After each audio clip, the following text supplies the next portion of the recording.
Hi, my name is Adnan, and in this video, I'm going to help you understand the process of taking your online store live on your own domain. Now, just to give you a perspective on linker.store, we give flexibility to our members to continue to use linker.store. So, for example, this particular store that I'm showing you on the screen, it is using linker.store. So, it is your decision. Or if you want to take it live on your own domain, so this is where you can see the store is live on the domain owned by this particular business. So it is also your choice, your decision.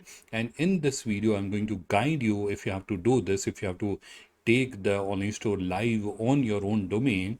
So how are you going to do that? So for that, obviously the first step is to open the seller panel of your online store. Once you are in the seller panel, in the left navigation, you have to click on store settings. And after that, you have to click on custom domain. This is where you can see custom domain. You have to click on that, which will open the custom domain management interface. This is where you have to firstly put in or type in the domain name. You don't have to type the HTTPS. So for example,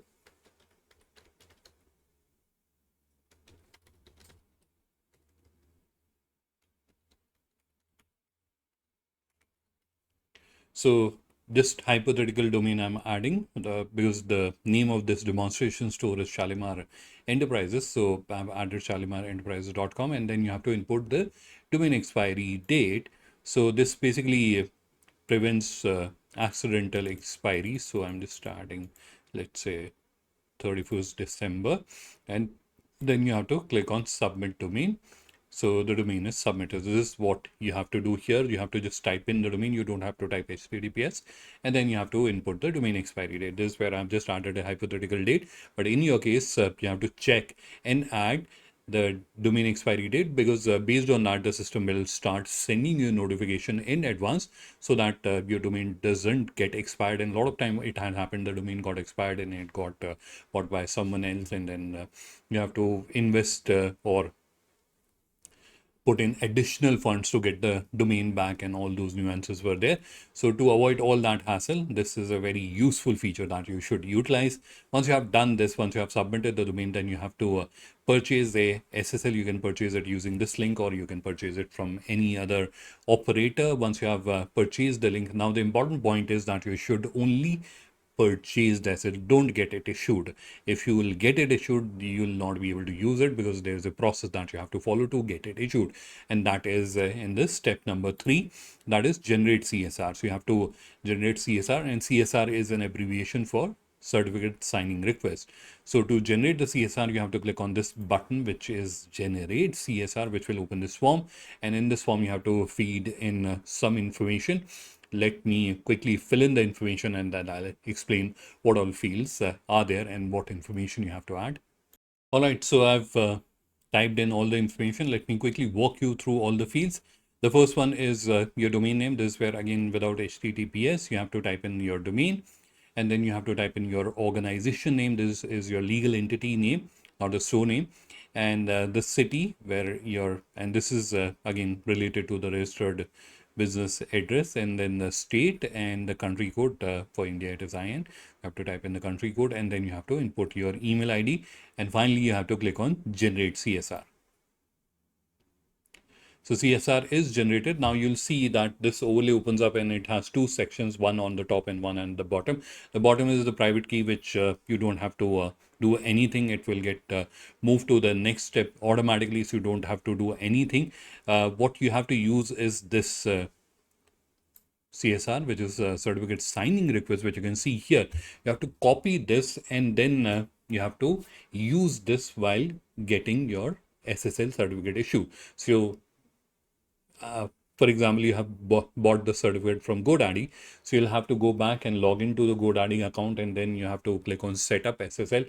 And then in the next screen, it will ask you whether you would like to input your CSR. That's where you have to copy paste this. So the suggestion is that you should copy it, and you can paste it in a Word document or in a notepad, and then in the certificate signing input form, CSR input interface, you have to just copy paste it and then move to the next step. Once the SSL is issued, it you will get few files. I'll just try to show you. So this is where you can see you'll get multiple files. One of them will be bundle and other will be certificate. So this is bundle and the other is certificate. Again, you have to open them in notepads. I'll just show them. This is where you can see I've opened the bundle and the certificate. So like this they will be, and now we have to input the SSL, and for that we have to go to the next step. So let me just switch the screen. So we are back here. So once we have uh, got the SSL issued, we have to now come here and we have to submit the SSL. In this step number 4, we have to click on submit SSL certificate, and this is where we have to copy paste the certificate, and this is where we have to copy paste the bundle. So for example, here we have the bundle. So the entire thing, you do a control A, copy it, and then you come here and you paste it. Similarly, here for the certificate, you will copy the entire thing and come here and paste it. The private key, you can see it is already there. So it has moved from the previous step where we generated the CSR. So once you have added all the details, click on validate and save, and this is where the SSL will be validated and it will be saved. A lot of time while issuing the SSL certificate, people have asked me that which server should we choose. So that should be Apache. And once you have done this step, you'll get a success notification, and then you have to move to the 5th step. This is where you have to again go and log into the domain manager. This is where now you are going in and logging in the DNS management interface of your domain provider.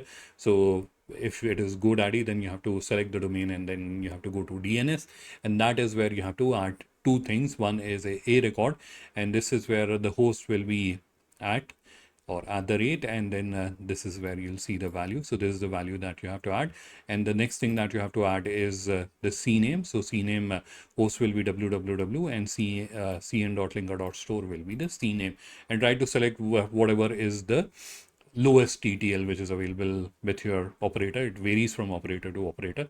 So whatever is the lowest, you should select that. And once you are done, this is where the entire process is done. So depending if it is a new domain, so immediately it will go live. If it is old domain, then there's a domain propagation process which may take 24 to 48 hours. So within that time frame, your online store should be live on your own domain. So this is the process that you have to follow to take your online store live on your custom domain. I hope you found this tutorial video informative. If you still need any help or suggestion, please do feel free to reach out to our help desk. You can do that from the seller panel as well. So if you scroll down this, where you'll see there's a support option available. Using that, you'll be able to reach out to our help desk, or in the description of the video, I'll add the contact details of the help desk. Using that, you can connect with our help desk. And if there's any topic, or if there's any point on which you want us to share information with you, please do add your suggestions and input in the comment as well. Thanks for watching the video. Bye-bye.